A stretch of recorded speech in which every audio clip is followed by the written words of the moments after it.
Hello, Miss. My name is Franco Godoy. Nice to meet you.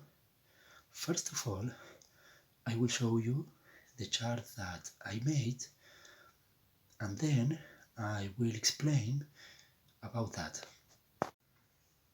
As you can see, this chart, it is made in Word. The topics are put on the left and the subtopics on the right.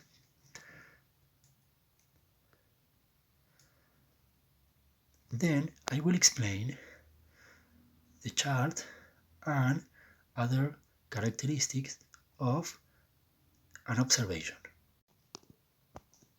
I will send you a copy of this Word attached to the video. In my view, I've never been observed by a cooperating teacher. I don't know how it feels, but I think that it is a new experience, that I will feel nervous as others, because when you are on an observation, you want to do your best. You have to be well prepared, and there are a lot of aspects that you have to take into account at the moment of giving a lesson, and when you are observing, of course.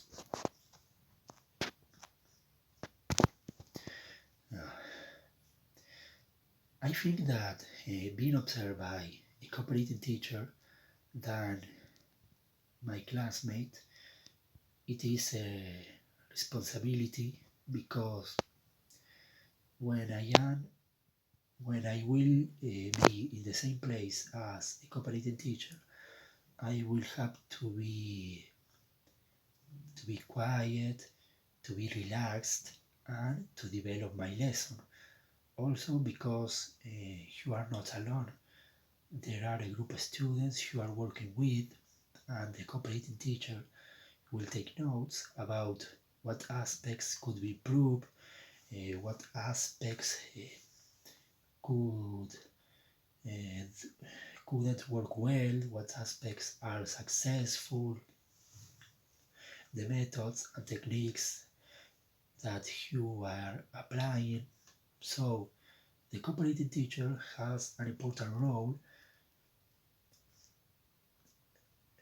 Previously a lesson, we are observers, because we are presenting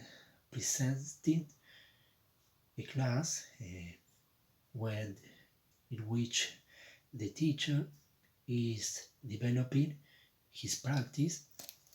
We take notes, we perceive aspects according the way the teacher acts, the students acts, the language that is produced by the students.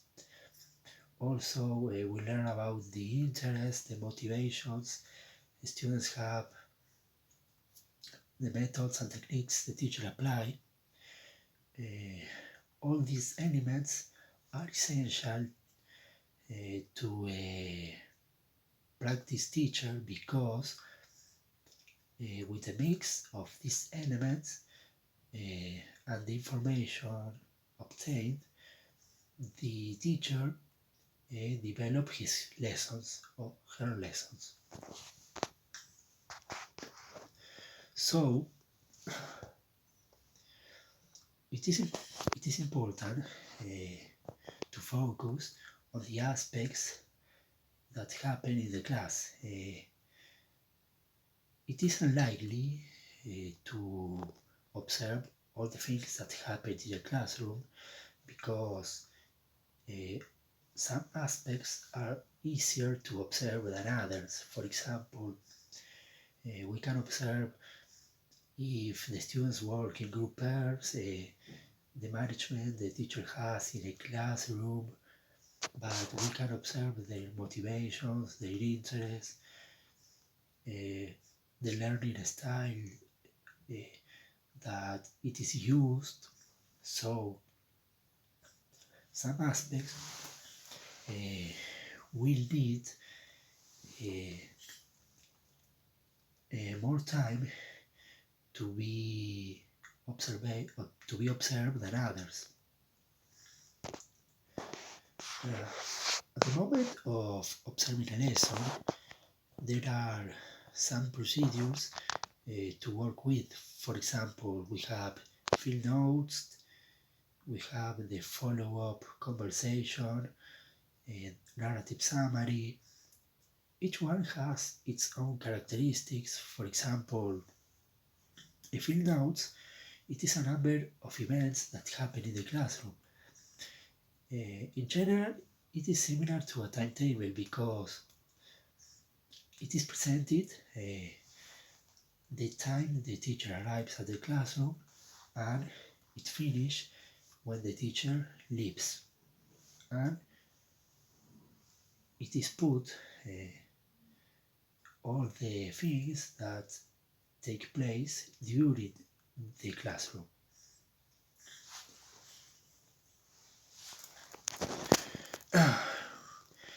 When the practice teacher it is in an observation, in this case the cooperating teacher it is the observer, and the cooperating teacher takes into account all the aspects that are successful, the aspects that don't work well, that could be improved. Also, he or she takes into account the methods and techniques that are applied. The cooperating teacher takes notes, and by the end, he or she gives a feedback of all the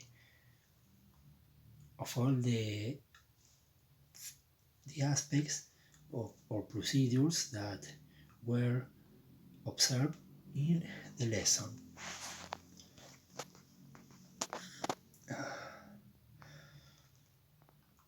In my opinion, I consider that